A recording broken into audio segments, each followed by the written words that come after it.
Standing on this level, the sunlit world disappeared, along with all its shades and colors. And we ventured into the depths of our underground with its single salt gray color.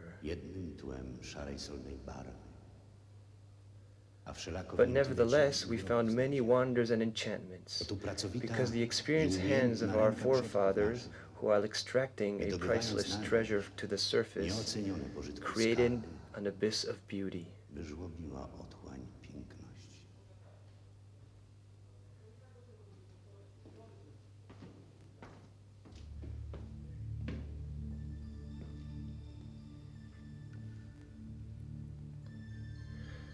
The moment has come to turn the pages of the old guide and wander through the massive excavations of the Wieliczka Salt Mine. It is time to get acquainted with the vast, dark expanse throughout which echoes the centuries-old story of how this peculiar labyrinth was patiently burrowed deeper and deeper into virgin salt, and of how its monumental salt interior came to be.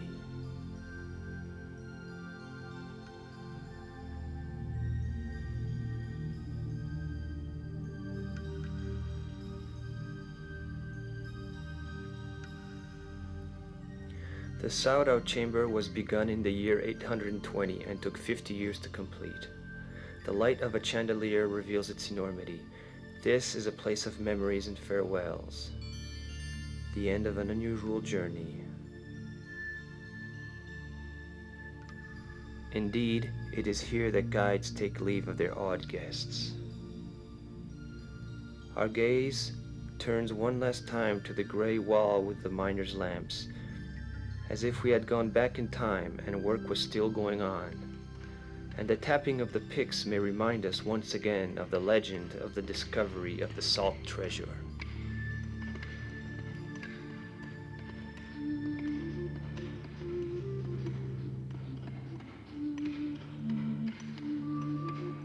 When Kinga, the daughter of the Hungarian king Bela IV, wedded the Polish monarch Bolesław the Bashful in 1238, she did not want her father to pay a dowry in gold or silver. Before departing, she asked him to offer her something that would serve both the rich and the poor. He agreed, and when she traveled to the Hungarian salt mine, which he had given her, she threw her wedding ring down into one of the shafts.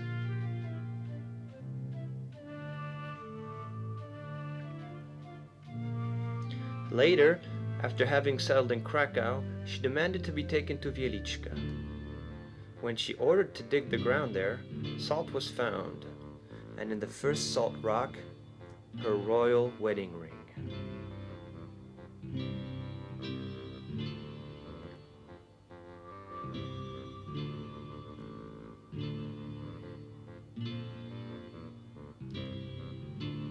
A natural-size salt figure carved by the minor sculptor Mieczysław Kuzek immortalizes the ancient legend.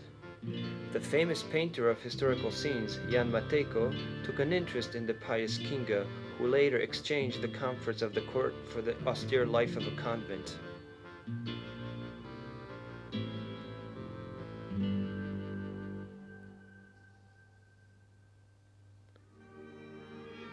Several times a year, in accordance with tradition, the princess's figure is raised on the altar of the Wieliczka Salt Mine's largest chapel, and Mass is celebrated. Although the first relations linked the legend with the neighboring Bochnia mine, later stories point to Wieliczka as the place of the ring's miraculous discovery.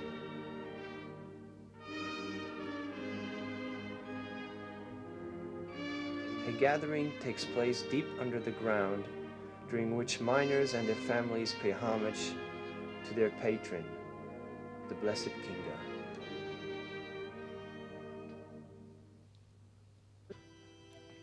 The first of the Markowski brothers, Józef, was just finishing his architectonic work when electric light first illuminated the Panzersberg II chamber in 1918. It was obvious that the plan to transform the chamber into an enormous chapel for the Blessed Kinga ended with success. The idea for the plan coincided with the 600th anniversary of the legendary princess's death. Indeed, 3 years later, in 1895, 3 engineers from the Wieliczka Salt Mine Technical Supervision Department, Edward Windakiewicz, Erasm Baracz, and Jan Słowik, projected the shape and decorations of the future chapel.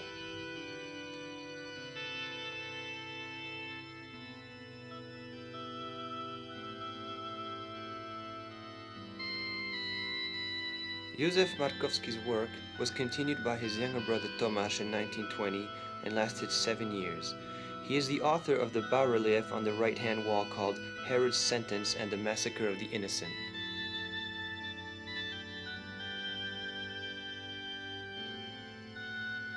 The creche's original wooden figures were much later replaced by salt copies.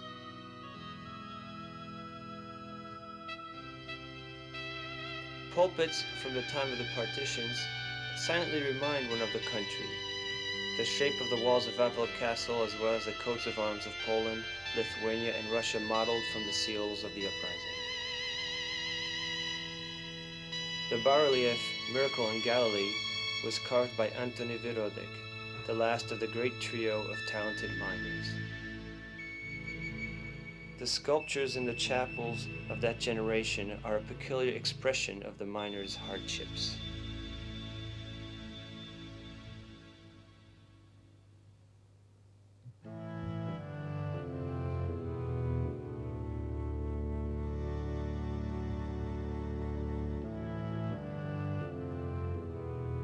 The history of the Wieliczka Salt Mine and its surroundings begins far back in time.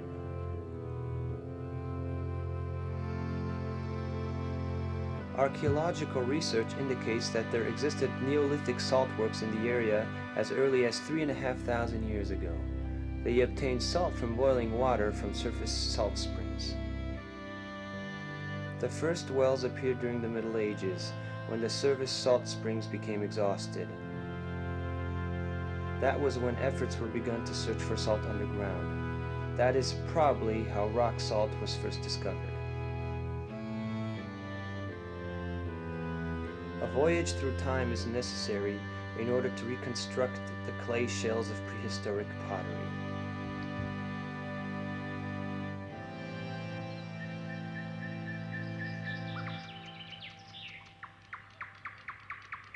Today's view of Wieliczka is not representative of its rich history. Progress has erased the signs of the times.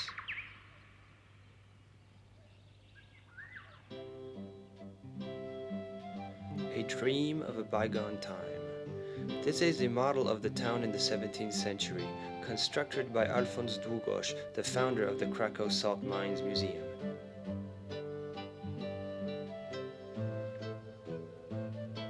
It was possible to reconstruct in detail the architecture and urban settings of the town thanks to unusually precise maps drawn by the Swedish surveyor Marcin German. Marcin German had arrived in 1631 and over a period of several years drew an original map of Wieliczka.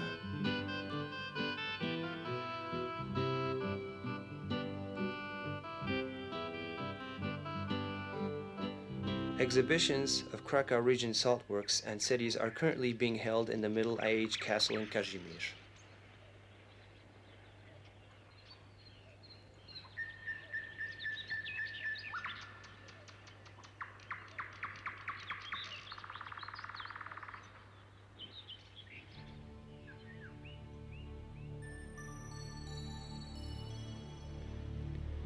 In commemoration of Kazimierz the Great's contribution to the Krakow salt mines. This unsurpassed monarch, as Kazimierz Sosnowski called the king, protected the salt mines, enacted mining laws, and founded a hospital.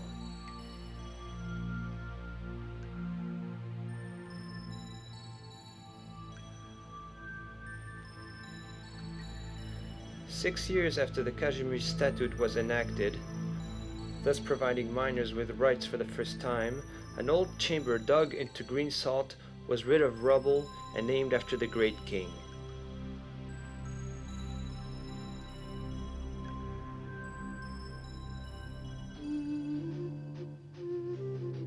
The chamber housed an 18th century horse-driven wheel used to transport salt to the surface.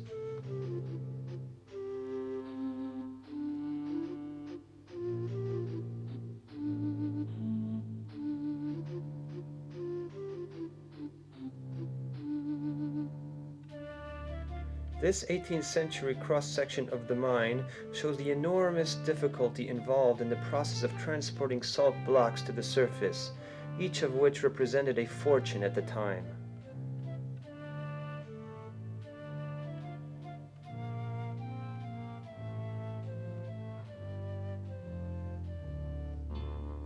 Wedges were used to dislodge salt blocks from both walls and floors.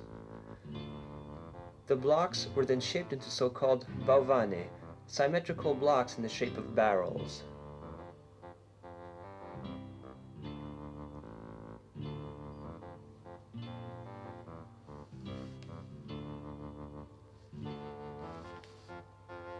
The blocks were transported by powerful horse-drawn wheel mechanisms called horse gears. Men urged the horses on, and the wooden joints creaked until their times came to pass. The massive mechanisms were replaced by the mining towers that are so characteristic of today's Wieliczka's landscape.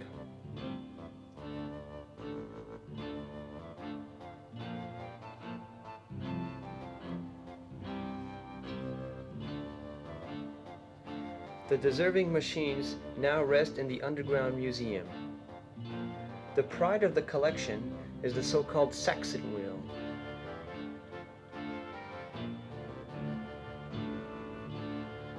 It possesses all the elements of the original construction and seems to be just waiting for the opportunity to haul another 2-ton load.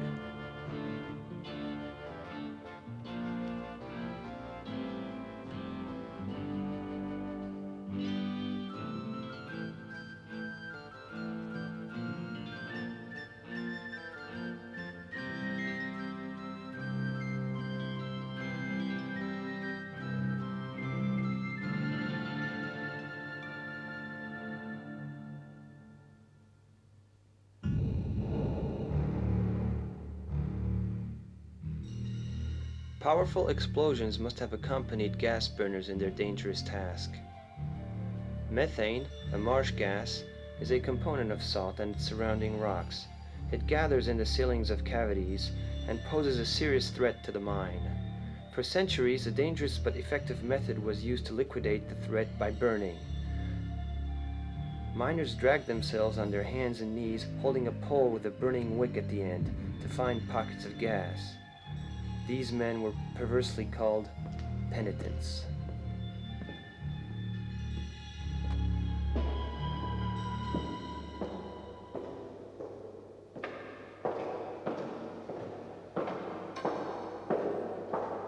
These doors are the opening that will lead you to the St. Anthony Chapel, where Mass was first celebrated in 1698.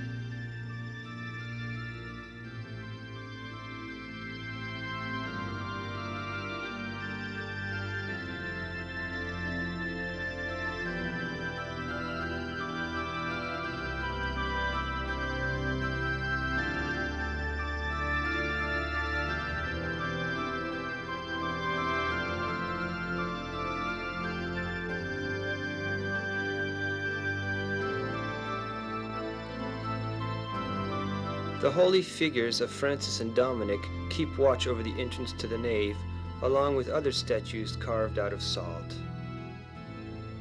Altars and bas-reliefs carved into the virgin rock.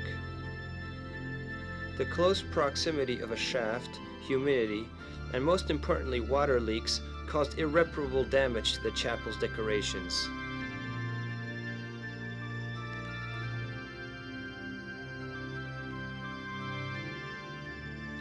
Nevertheless, St. Anthony's Baroque chapel, patron of ore miners, perseveres in spite of the damage. But perhaps it is just that which gives it its awesome quality, a quality particular only to old chapels.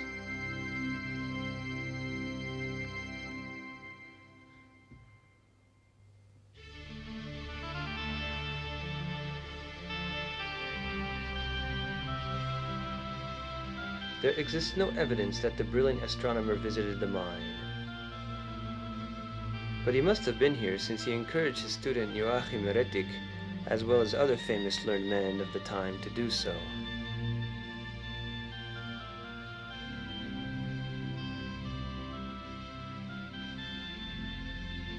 Maybe the mysterious shapes on the salt walls reminded him of the mysteries of the world.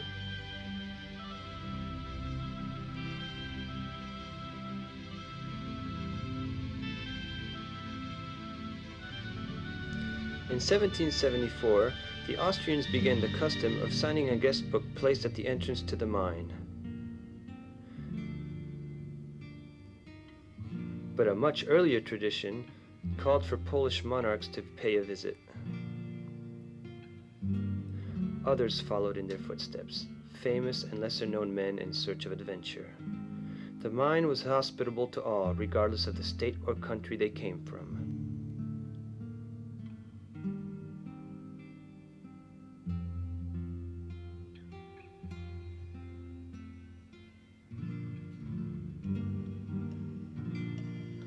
The illustrious guests were seated in ornate wagons, and the train traveled down the tracks of bygone times.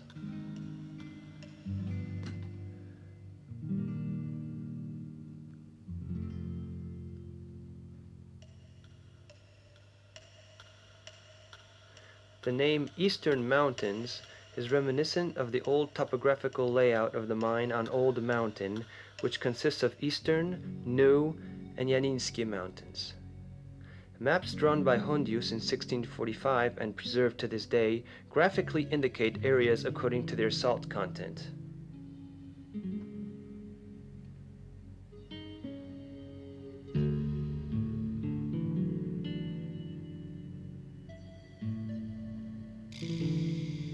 We are now entering the so-called Michalowice chamber. What can cause more wonder than an achievement so great that one cannot believe that it is not the doing of nature, but that of a man who managed to surpass it?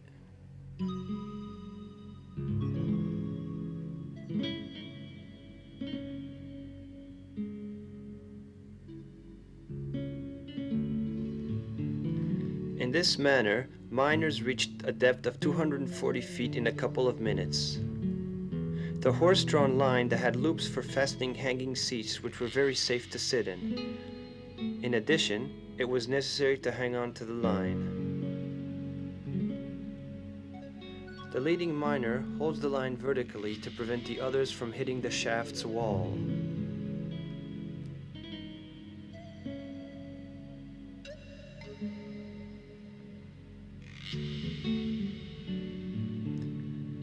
Jan Matejko immortalized the historical elevator's descent.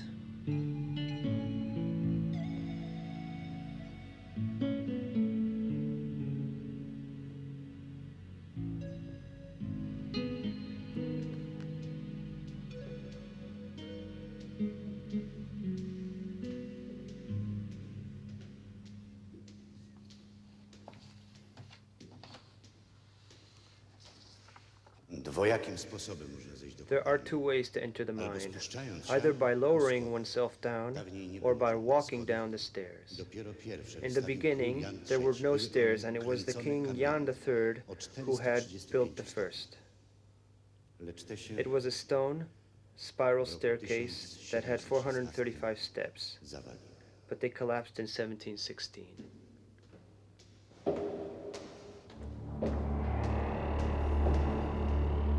The old Pieskowa Skala chamber conserved its steps carved into salt. Elsewhere, they were replaced with wooden stairs in the 19th century.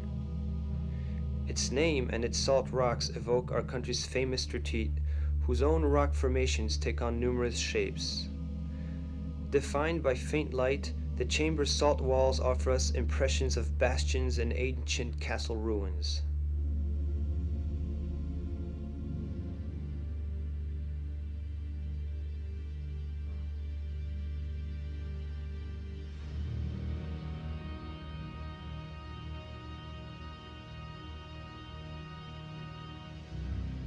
After having relished the illusion, we now walk up to the summit of those rocks through stairs as much as 160 degrees steep, which share a strange similarity to hanging bridges found in the mountains.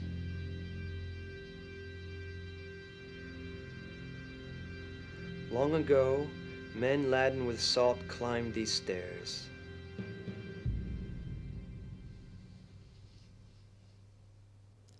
Salt, the raison d'etre of the Wieliczka Salt Mine. It is found in the shape of glistening halite crystals, as well as dripstones, salt hairs, and fibers. But the size and structure of the deposits are determined by salt rocks, which were formed 15 million years ago as a result of tectonic movements. Although in its fibrous state, salt rock is not as transparent as shown, it was that which determined the value of the salt treasure.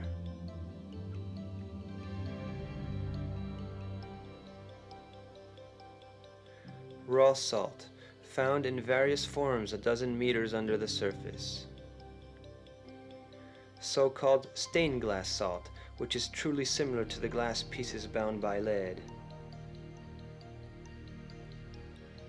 Striped Spiza salt is found in bedded veins. Along with the raw variety, it creates an interesting dual shape that is very characteristic of Wieliczka.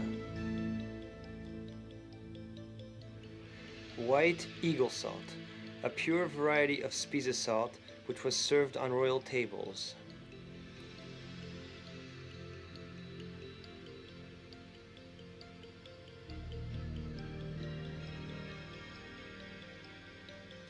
Gray Spiza salt, a sandy variety, sometimes appear with large halite grains.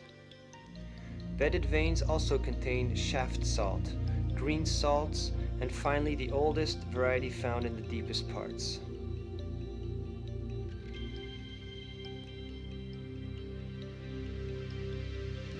This pine cone embedded in salt is an example of the Miocenic period's fauna, an outward sign of the climate of the time, a coral specimen.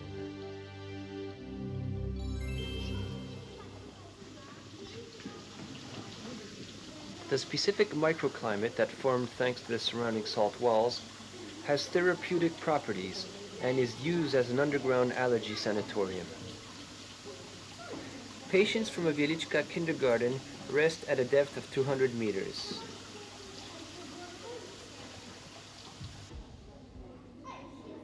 Sleep. This world is like a dream of a never-ending fairy tale.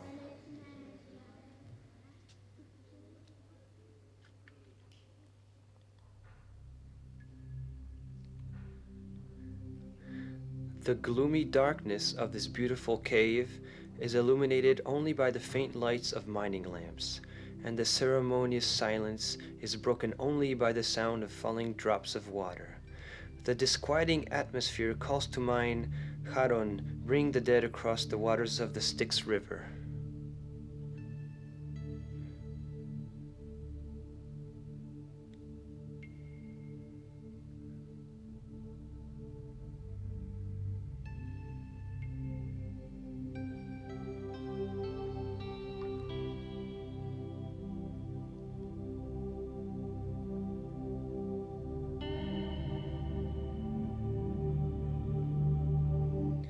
Look back at the shore whence you swam from.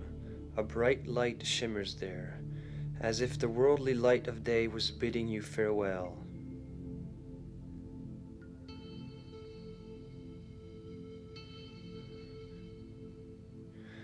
Look into the mirrors of water, and you will see the reflections of dark figures, magical shadows that swim in the depths of those enchanted waters, accompanying you on your crossing.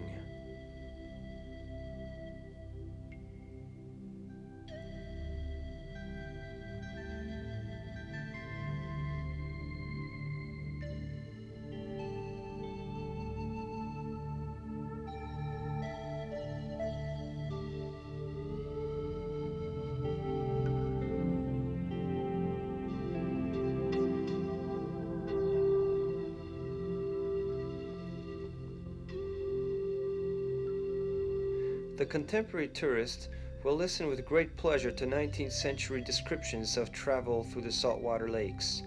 For their unalterable, sinister charm, truly do evoke mythological images. That is why artificial lakes were created in appropriate chambers, so as to make them even more attractive to the visitors. That is how Lake Wesel and the ponds in the Erasmus, Baracz, Józef Piłsudski, and Weimar chambers came to be, all of whose names add to the romantic aura of the settings.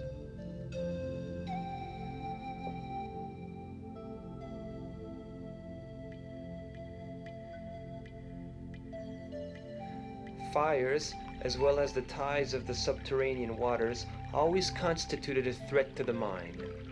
The recent disastrous inundation of the mine reminded us of the helplessness of man when faced with the immensely destructive power of water.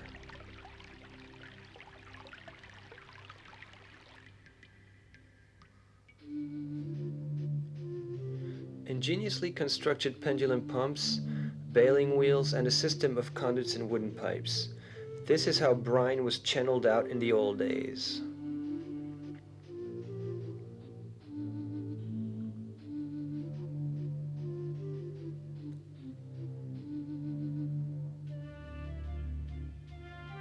With the help of those devices, brine was first transported to the main receiving pit in the Vodna Góra shaft bottom, and then to the surface.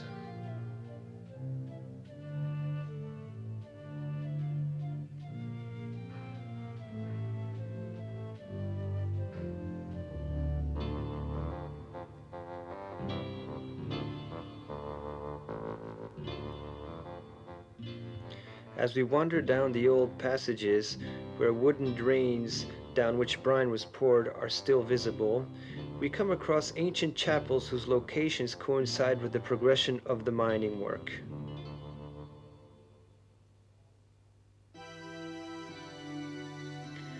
This 17th century crucifix of great artistic value, as well as the monks kneeling at the foot of the cross brought from the Bochaniec chamber, are a perfect example of how sculptures follow miners in their work. The same goes for the valuable Virgin Mary with the infant, which came from the Lizak chamber.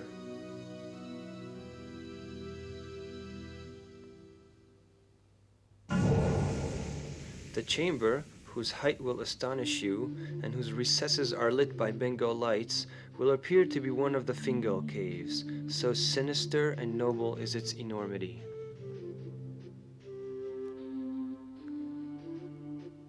These words, written in 1843 by Józef Maczyński to describe the now non-existent Ursula chamber, would have certainly been used to describe the cave had his guide appeared 70 years later.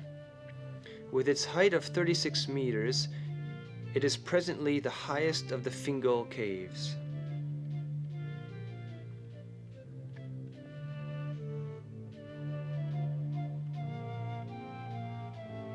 It bears the name of the pioneer geologist Stanisław Staszic, who was the first to penetrate its vastness.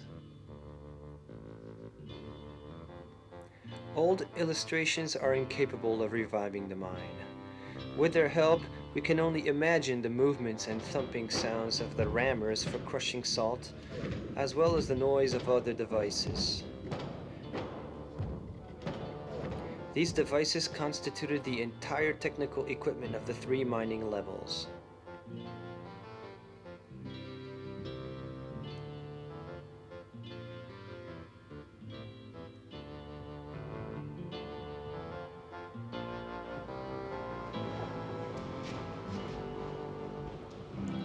Maybe you will be able to hear the squeaking of the wooden wheels that were used before horse-drawn wheels were introduced.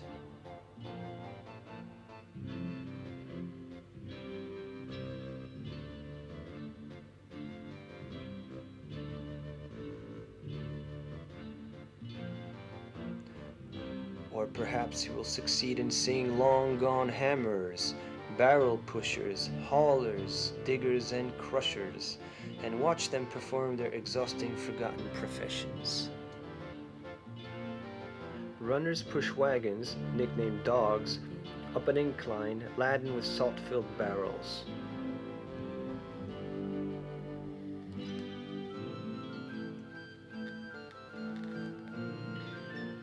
Maybe the old mine is still alive, Nevertheless, everything on the old drawing becomes motionless again. An authentic Wisens horn mounted in silver was presented to the Brotherhood of Diggers in the Middle Ages. The horn of abundance, wealth, and meaning held up with Herculean strength, an allegory to the growing power of Wieliczka, made possible by the hard work of the men who extracted the salt from the earth.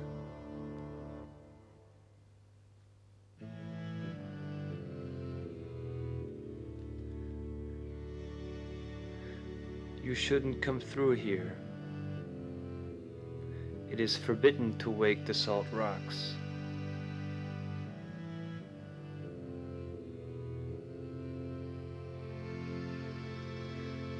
Let me pass, the miner seems to be telling the mysterious person. It is my duty. There is a silence. Only the miner's lamp flickers. Suddenly, the voice echoes from the darkness.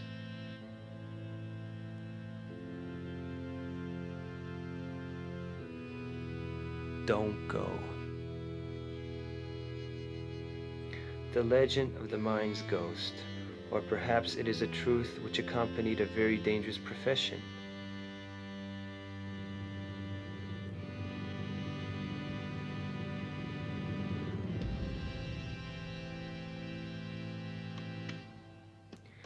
Don't move his hands aside when he bars your passage, and try and catch a glance of his outstretched arms, although no man alive has ever seen him.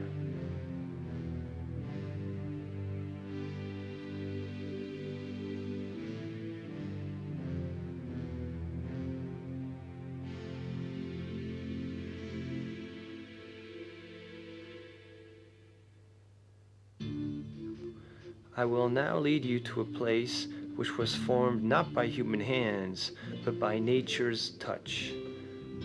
The Crystal Cave.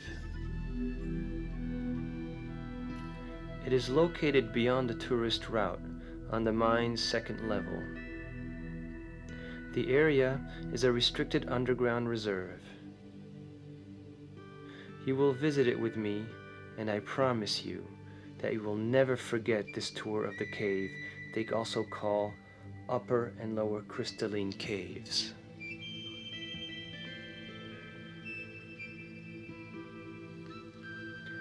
The cave was discovered during the second half of the 19th century in the northwest section of the mine. They are natural karstic deposits as well as concentrations of crystal salt that formed from them.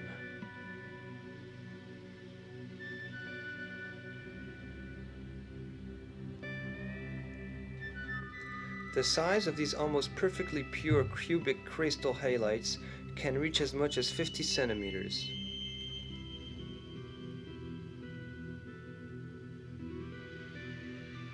All the geological processes, writes Janusz Wiewiórka, that created the salt deposit, then formed its underground caves before finally transforming it into its present state, created Wieliczka's underground, where the phenomena of nature's strengths harmoniously work hand in hand with the thought and work of man.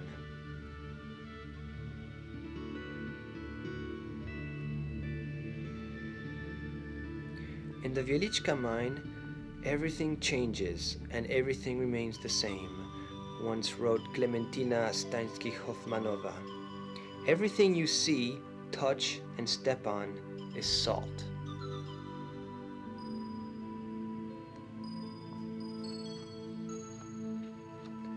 Salt, a component of life. The time of salt workers and foremen has come to pass, just as their symbols of authority have. An ornate battle axe.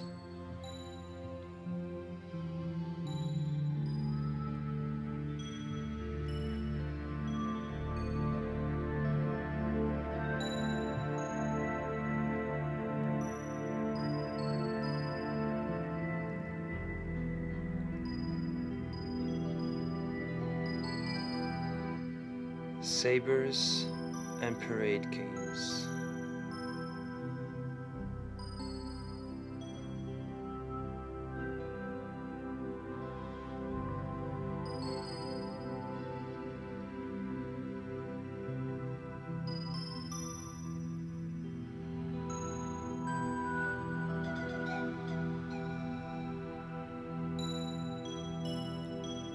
Leftovers of minor traditions still remain in the salt settlement.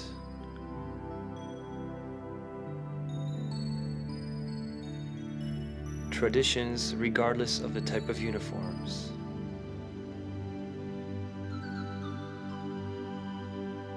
Which are all linked by underground work, salt extraction, and experiences which few have ever lived.